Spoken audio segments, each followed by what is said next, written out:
Jadi tapi sebelumnya nanti saya suruh ayah sejagat dulu. Jadi ayah sejagat baru nanti mahul qiyam untuk yang terakhir. Ini yang akan kita mengupas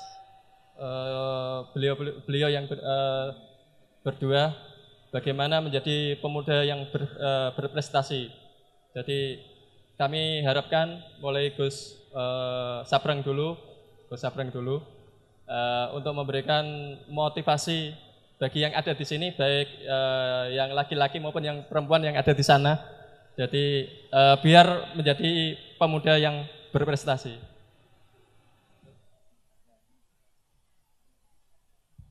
Kang Abang, unine kowe dhisik unine. Ah.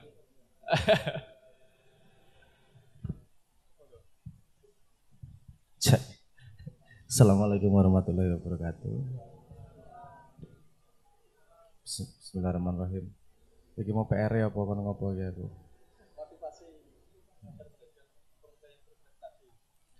Motivasi agar menjadi manusia yang berprestasi. Iki punya waktu berapa menit saya ngomong? 10 menit ya. Oke. Bismillahirrahmanirrahim. Saya pengen tanya dulu agar kita tepat mensikapi melihat pada posisi itu. Maksudnya berprestasi ki pripun to, Mas? Nah, saya tanya dulu biar jelas daripada salah jawab. Gantian kita takon. Ya, mempunyai suatu karya atau apalah yang bisa dinikmati. Kan yang berdua di sini mempunyai karya, jadi yang bisa dinikmati oleh orang banyak. Jadi bisa punya karya yang dinikmati oleh orang banyak. Ya. Kalau misalnya dia berkarya tapi nggak dinikmati orang banyak, nggak berprestasi. Ya, tetap berprestasi tapi kepengennya kan seperti itu. Oh gitu. Ya. Oke, berprestasi itu dia harus lebih baik dari orang lain nggak? Harus lebih baik dari orang lain. Jadi mengalahkan orang lain gitu konsepnya. Kira-kira, piye iki? Nah, piye ora apa-apa iki. Jenenge diskusi to ya ora apa-apa to ya. Ngoten. Tapi aku diwangi jawab, aku diserang terus ya. Oh, ora diserang Mas, ora saestu. Saya pengen ora selip le ngomong iki nggo aku. Oke. Itu yang selama ini membuat kita jadi susah dan sempit, karena kalau konsep prestasi adalah mengalahkan orang lain, nanti jadinya pasti ada yang kalah dan ada yang tidak berprestasi. Padahal semuanya punya kesempatan untuk berprestasi. Nah, itu nomor satu yang perlu kita rubah mindsetnya. Menurut saya berprestasi nomor satu adalah bagaimana kita bisa lebih baik, kita bisa mengembangkan diri sesuai dengan potensi kita.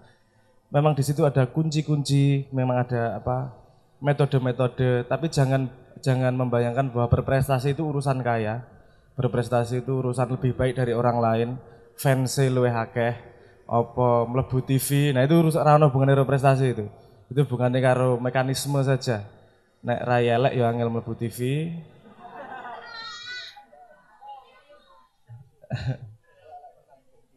Sing elek-elek tenan sisan malah mlebu TV. Sing untune ngono kae mlebu TV malahan berprestasi apa ora kuwi? Kan gitu.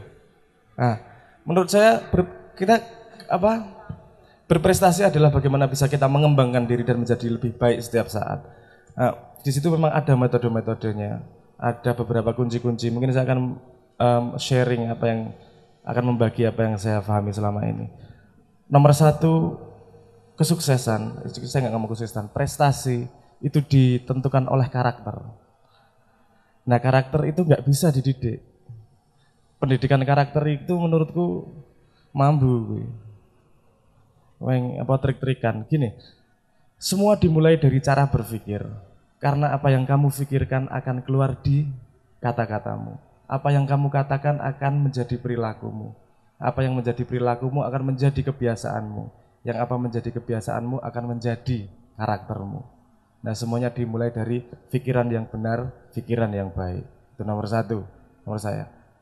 Jadi orang no pikiran mengalahkan orang lain, orang no pikiran golek musuh.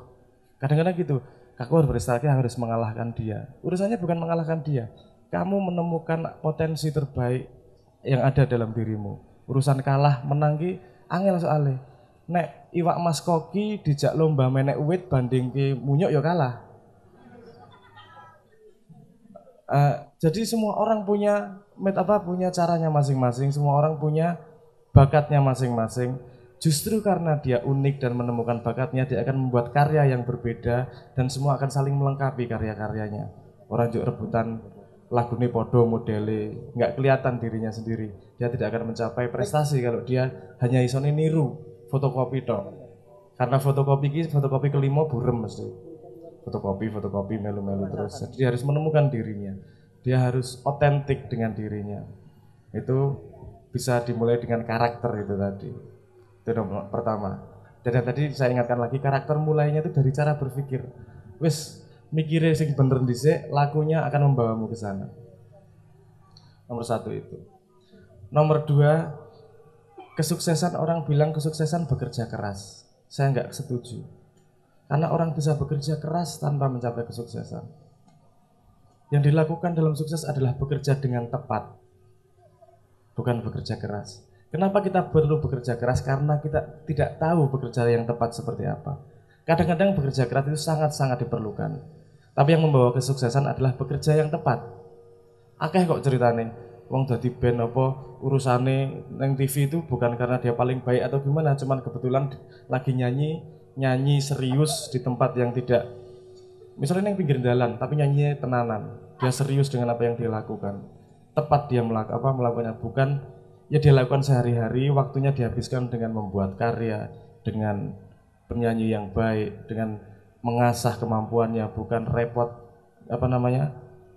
lobby bagaimana cara masuk ke label. Itu contohnya yang jadi namanya Iwan Fals itu. Dia nggak masuk ke sana masukin album nggak gitu. Pengen jadi label sana, nggak seperti itu. Dia bekerja dengan sungguh-sungguh dengan apa yang dia miliki, bikin karya terus sampai karyanya banyak, ngamen sampai akhirnya ditemukan, sampai suaranya matang. Itu komentar orang-orang ketika menemukan Iwan Fals, ini dia cuma dikasih gitar udah jadi, ini nggak perlu musik macam-macam. Karena sudah matang dirinya, dia bekerja pada tempat yang tepat, pada momentum yang tepat. Nah kadang-kadang momentum itu kan kita tidak bisa menebak momentum yang mana. Makanya rajin dan istiqomah itu penting. Jadi nomor 2 itu, bekerja yang tepat, konsentrasikan waktu dan energi kepada sesuatu yang tepat untuk menemukan dirimu sendiri. Terutama itu.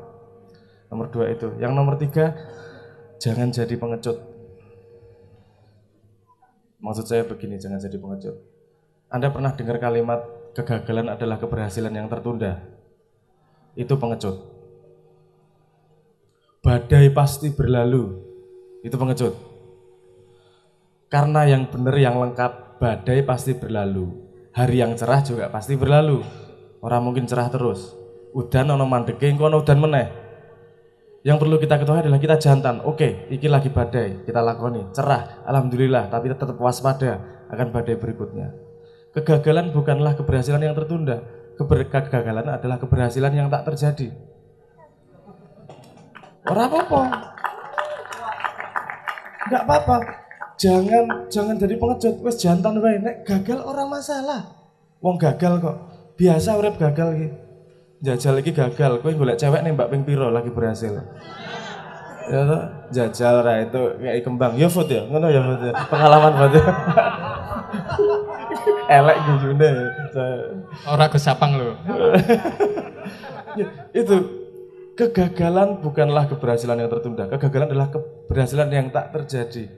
Enggak masalah. Kenapa? Karena keberhasilan hanya datang dari keputusan yang benar. Keputusan yang benar datang dari keputusan yang salah. Keputusan yang benar datang dari pengalaman. Pengalaman datang dari keputusan yang salah. Jadi kalau kamu gagal, akui bahwa itu kegagalan dan cari tahu kenapa kamu gagal. Pengalamanmu menjadikanmu, kegagalanmu membuatmu punya pengalaman. Sehingga berikutnya memberi kesempatanmu untuk sukses. Jadi ora usah wedi, ora dadi pengecut. Gagal ora dosa, ora ana ayate nek ora salah. Ono ora? Gagal masuk neraka, ono gak ono ceritane. Gak apa-apa, gagal. Karena semua kegagalan itu akan membawamu ke keberhasilan jika kamu bisa mengambil pengalaman dan ilmu dari kegagalan. Contoh paling nyata begini. Kalau kita dapat kejadian buruk, pasti dicari hikmahnya, bener nggak? Ada yang pernah mencari hikmahnya ketika ada kejadian baik? Kamu dapat lotre, kita cari hikmahnya. Ra ono ngono kuwi. Nek wong dusur nyonyor cangkeme lagi kita cari hikmahnya. Untung ming raine dudu tangane ceklek. Cari hikmahnya. Jadi pengetahuan itu terbuka lebih lebar ketika kita punya pengalaman buruk. Kita lupa mencari ilmunya ketika pengalaman baik. Jadi kegagalan membawa pintu luar biasa untuk ilmu. Dan keberhasilan membawa resiko luar biasa untuk kita tidak menjadi lebih pintar. Jadi harus waspada. Kegagalan membuat kita pandai, keberhasilan membuat kita waspada. Ketika kita bisa menjaga lingkaran itu terus, berhasil kita waspada, gagal kita belajar, berhasil kita waspada, belajar kita gagal kita belajar. Kalau lingkaran itu terus berjalan, kita akan terus jadi tambah pintar dan tambah maju. Karena kesuksesan tidak hanya terjadi sekali. Kesuksesan harus terjadi berkali-kali. Dari kesuksesan kecil-kecil. Untuk sampai ke 1 kilometer ke depan, kamu perlu sukses satu langkah demi satu langkah. Jadi setiap kesuksesan kecil harus dihargai, diwaspadai, dan diambil ilmunya. Ketika kita bisa menjalankan itu, keberhasilan yang kemanapun akan tercapai. Insya Allah. Dan yang nomor 3 yang terakhir, kita kalau ingin mencapai sesuatu, kita harus istiqomah. Karena cita-citanya misalnya dari Jeporo mau ke Jakarta, di tengah jalan ganti cita-cita Surabaya, tengah jalan ganti cita-cita Jogja, itu nggak akan sampai kemana-mana. Baru tengah jalan balik meneh, baru tengah jalan balik meneh, baru tengah jalan balik meneh. Jadi butuh istiqomah, belajar, jantan, dan satu lagi selalu menjaga pikiran yang baik. Mungkin itu dulu dari saya. Matur nuwun. Assalamualaikum warahmatullahi wabarakatuh. Waalaikumsalam warahmatullahi wabarakatuh. Ya, silakan tepuk tangan. Seperti ini, biar yang bingung nanti setelah Gus Sabrang menyanyikan satu lagu, nanti kita buka sesi tanya jawab. Tapi sebelumnya Kang Apang biar apa lah aja. Ya, jenengan silakan bicara sepatah atau 2 patah kata pengalaman pribadi lah. Biar menjadi pemuda yang berprestasi. Ya. Assalamualaikum warahmatullahi wabarakatuh. Kalau pengen tahu apa gimana? Pemuda yang berprestasi. Prestasi, silakan baca FB saya aja ya. Kebetulan rajin Facebookan. Seperti yang dikatakan Mas Noe tadi, kebetulan saya melakukan sesuatu yang tepat dengan hati saya, yaitu sholawatan dan nyanyi. Dan dari semua pekerjaan yang saya lakoni, mungkin 2 pekerjaan itu yang membuat membuat nyaman. Jadi seandainya saya satu hari disuruh pidato 1 kali atau nyanyi 6 kali, saya milih nyanyi 6 kali. Meskipun umpamanya bayarannya akeh pidato 1 kali. Dan itu saya lakoni karena kebetulan lagi sedang laris manisnya. Ini kan wayahe muwadaah, akhir usana, Rajaban, menyambut bulan suci Ramadan. Jadi 1 hari biasanya undangan sampai 6 kali, 5 kali. Dan itu sama sekali tidak terasa capek karena sesuai dengan hati nurani saya. Itu aku gak patek iso ngomong kok. Isane nulis di Facebook isane. Mungkin kalian lebih paham jika membaca Facebook saya saja. Nah ya, pengetahuan. Yang penting nyanyi ini kok. Bos ya, Gus. Asalnya jenengan sholawatan. Habis itu buka mendirikan band itu, apakah ada tantangan nggak, Gus? Oh kebetulan. Apalagi di Kudus ya. Iku virus dari Jogja kebetulan. Kebetulan saya dulu nek ditanya seneng di dhisik sholawatan lah nyanyi, saya akan jawab seneng nyanyi dulu. Karena di TK dulu tidak ada pelajaran sholawatan, adanya pelajaran nyanyi. Di TK itu pelajaran sholawatan baru beberapa tahun kemarin ini. Zaman saya di TK tidak ada pelajaran sholawatan, nyanyi. Dan dari kecil setiap kali melihat TV saya punya angan-angan kepengen gaya band lah, band-bandan. Dan itu terwujud ketika saya kuliah di Jogja, meskipun saya kuliahnya di pendidikan agama Islam, mondoknya di Kerapiak, mondok Quran, tapi setiap ada waktu luang saya main ke ISI. ISI itu apa sih? Institut Seni Indonesia. Nah, jadi kumpulannya karo wong nyanyi-nyanyi. Dan ketika di Kudus saya bikin band, wah itu nggih dianggap nganu. Pokoknya Gus yang paling koplak gitu kan. Dawang ning Kudus niku musik haram deh malah. Iki gawe musik religi. Dan saat itu ada satu guru saya yang mengecam saya. Nganu gue, Kanjeng Nabi nangis. Guru-guru sholawatan campur dengan alat-alat iblis. Musik yang terkenal dengan alat-alat iblis.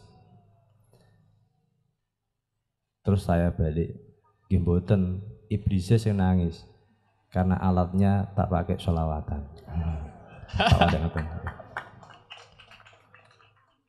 Aja ditiru ya. Tiru Tapi yang penting ketika saya bermusik dan pada waktu itu beberapa tahun yang lalu, mungkin sampean jadi belum lahir. Ketika rupaku masuk ning Antv RCTI, mbah saya yang usianya sudah 90 tahun saat itu menonton saya di TV, ora nesu tapi malah guyu fotoku ning TV. Nah, ikut tangguh dalil. Dadi nek ana Pak Yai sing nyenani aku, lah mbahku kiai re guyu kok, jenengan malu nyenani aku. Dan niku akhirnya sampai sekarang dan manfaatnya sangat besar menurut saya, menurut orang lain tidak tahu. Karena di tempat-tempat yang biasanya diisi dengan musik-musik biasa, dengan adanya band religi yang saya miliki, akhirnya ya band ketok rada islami sithik untuk meminimalisir miras. Karena kalau acaranya band-band biasa yang rodok koplo-koplo kan identik dengan ono mabuke sithik. Tapi nyanyine sholatun gak mungkin ono mabuke. Mohal gitu. Nah, itu mungkin sekedar pengalaman dari saya. Yang baik silakan ditiru, yang jelek jangan ditiru. Mohon Mas. Ya. Nanti habis ini Gus Sabrang akan satu lagu. Setelah itu, satu lagu dulu. Setelah itu nanti ada sesi tanya jawab. Berapa ya nak ya? Tanya jawab silakan untuk untuk jamaah putra 2, untuk jamaah putri 2. Ya nanti setelah satu lagu ini. Jadi nanti ada sesi tanya jawab. Boleh tanya sama Kang Apang maupun sama Gus Sabrang yang berada di sini. Monggo Gus.